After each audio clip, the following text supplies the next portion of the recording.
नमस्कार दोस्तों, भगवान भोलेनाथ की कृपा आप सभी पर सदा यूं ही बनी रहे। दोस्तों, सावन के महीने में हरियाली तीज और कजरी तीज के बाद अब भाद्रपद मास के कृष्ण पक्ष की तृतीया तिथि को हरितालिका तीज का व्रत रखा जा रहा है। इस साल यानी कि 2022 में अगस्त के महीने में हरितालिका तीज 30 अगस्त दिन मंगलवार को रखा जा रहा है। इस दिन सुहागिन महिलाएं अपने पति की लंबी उम्र के लिए, लंबी आयु के लिए भगवान से प्रार्थना करती हैं और साथ ही साथ कुंवारी कन्याएं भी इस व्रत को। ऐसी मान्यता है कि कुंवारी कन्याएं अगर हरितालिका तीज के व्रत को करती हैं तो उन्हें योग्य वर की प्राप्ति होती है और उनका जीवन सुखमय बन जाता है। हरितालिका तीज का व्रत सभी व्रतों में से सबसे कठिन व्रत माना जाता है, क्योंकि इस दिन महिलाएं बिना पानी पिए हुए यानी निर्जला उपवास कर फिर अगले दिन पारण करती हैं। दोस्तों, हरितालिका तीज के व्रत का नियम हरितालिका तीज रखने से एक दिन पहले से शुरू हो जाता है। एक दिन पहले नहाय खाए किया जाता है। महिलाएं एक दिन पहले स्नान ध्यान करने के बाद पूजा पाठ करती हैं, उसके बाद ही कुछ खाती है। इस दिन महिलाएं शास्त्रिक भोजन करती। हरितालिका तीज के एक दिन पहले सरगी और एक दिन बाद पारण किया जाता है। तो ऐसी मान्यता है कि हरितालिका तीज का व्रत सबसे पहले माता पार्वती ने भगवान शंकर को अपने पति के रूप में प्राप्त करने के लिए किया था।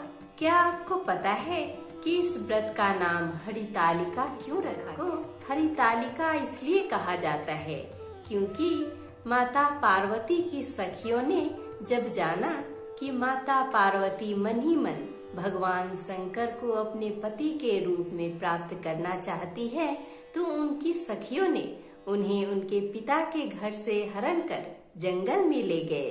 इसीलिए इस व्रत को हरितालिका व्रत के नाम से जाना जाता है। पार्वती की सखियों ने यह बात जाना कि माता पार्वती ने मन ही मन भगवान भोलेनाथ को अपना पति स्वीकार कर लिया है, तो उनकी सखियों ने उन्हें उनके पिता के घर से हरण कर उन्हें जंगल में ले गई। वही माता पार्वती ने हरितालिका तीज का व्रत रखा था।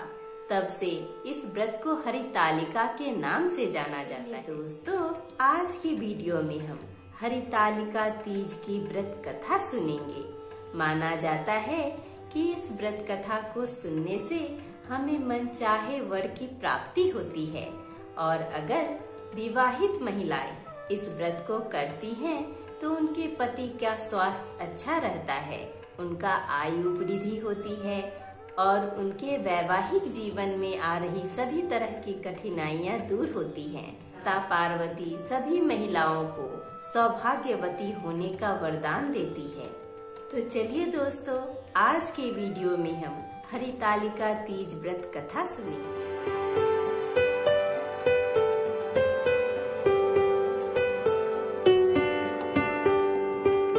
नमस्कार दोस्तों, मैं शिल्पी आप सभी का तहे दिल से स्वागत करती हूँ अपने YouTube चैनल कथा कहानी शिल्पी की जुबानी में। दोस्तों, मैं शिल्पी इस चैनल के माध्यम से आप सभी को हर तरह की कथा और कहानी सुनाऊंगी।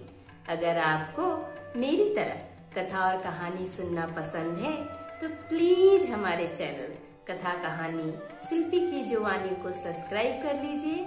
और हाँ दोस्तों, अगर आपकी भी कोई कथा और कहानी सुनने की इच्छा है तो हमें कमेंट बॉक्स में कमेंट करके जरूर बताइए।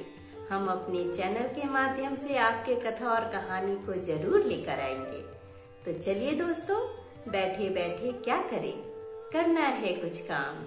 सुनते हैं आज की हरितालिका तीज की कथा लेके भगवान भोलेनाथ और माता पार्वती का नाम। यह हरितालिका व्रत कथा शिवजी ने ही माँ पार्वती को सुनाई थी। शिव भगवान ने इस कथा में माँ पार्वती को उनका पिछला जन्म याद दिलाया था। हे गौरा, पिछले जन्म में तुमने मुझे पाने के लिए बहुत छोटी उम्र में कठोर तप और घोर तपस्या की थी। तुमने न तो कुछ खाया और न ही पिया, बस हवा और सूखे पत्ते चबाए। जला देने वाली गर्मी हो या कपा देने वाली ठंड, तुम नहीं हटी, डटी रही। बारिश में भी तुमने जल नहीं पिया। तुम्हें इस हालत में देखकर तुम्हारे पिता दुखी थे। उनको दुखी देखकर नारद मुनि आए और कहा कि मैं भगवान विष्णु के भेजने पर यहाँ आया हूँ। वह आपकी कन्या से विवाह करना चाहते हैं। इस बारे में मैं आपकी राय जानना चाहता हूँ। नारद जी की बात सुनकर आपके पिता बोले, अगर भगवान विष्णु यह चाहते हैं तो उन्हें कोई आपत्ति नहीं, परंतु जब तुम्हें इस विवाह के बारे में पता चला तो तुम दुखी हो गई।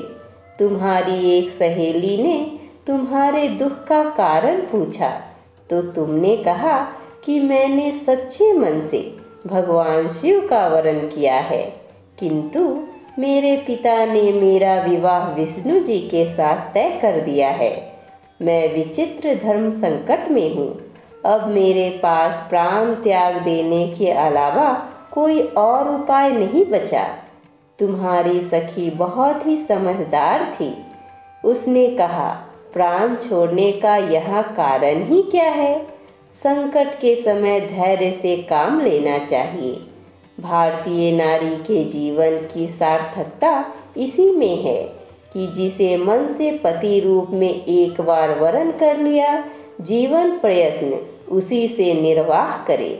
मैं तुम्हें घनघोर वन में ले चलती हूँ, जो साधना स्थल भी है और जहाँ तुम्हारे पिता तुम्हें खोज भी नहीं पाएंगे।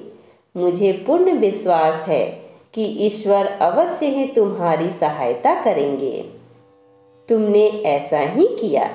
तुम्हारे पिता तुम्हें घर में न पाकर बड़े चिंतित और दुखी हुए।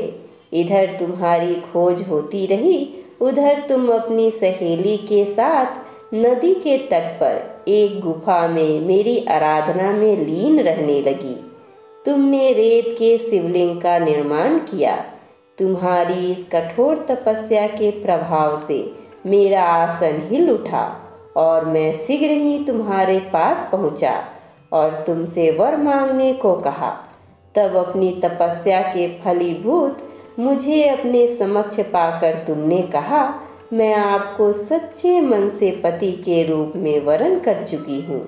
यदि आप सचमुच मेरी तपस्या से प्रसन्न होकर यहाँ पधारे हैं तो मुझे अपनी अर्धांगिनी के रूप में स्वीकार कर लीजिए।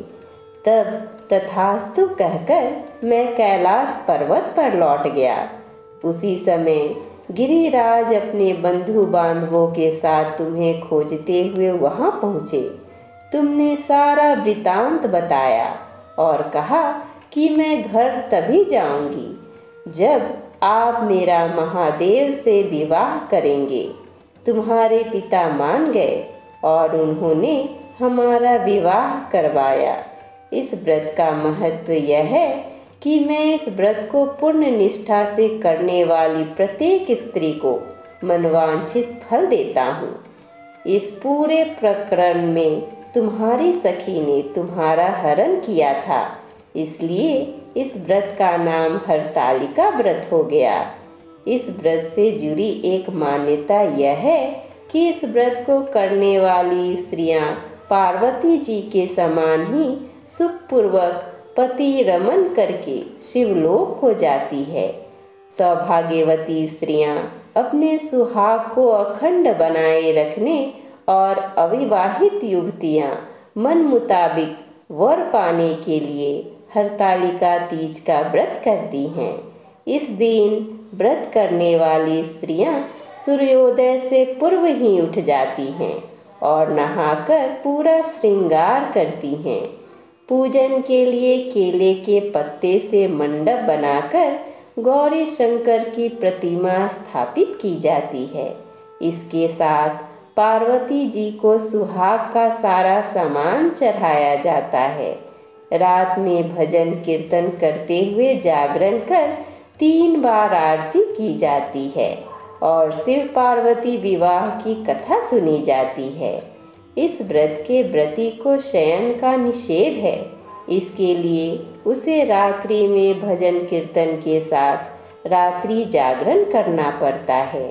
प्रातः काल स्नान करने के पश्चात श्रद्धा एवं भक्ति पूर्वक किसी सुपात्र सुहागिन महिला को श्रृंगार सामग्री, वस्त्र, खाद्य सामग्री, फल, मिष्ठान एवं यथाशक्ति आभूषण का दान करना चाहिए। रेत के शिवलिंग बनाए हैं तो उनका जलाशय में विसर्जन किया जाता है और खीरा खाकर व्रत को संपन्न किया जाता है। इस तरह से हरितालिका तीज व्रत कथा समाप्त होती है। हमारे साथ बोलिए ओम नमः शिवाय। माता पार्वती की जय।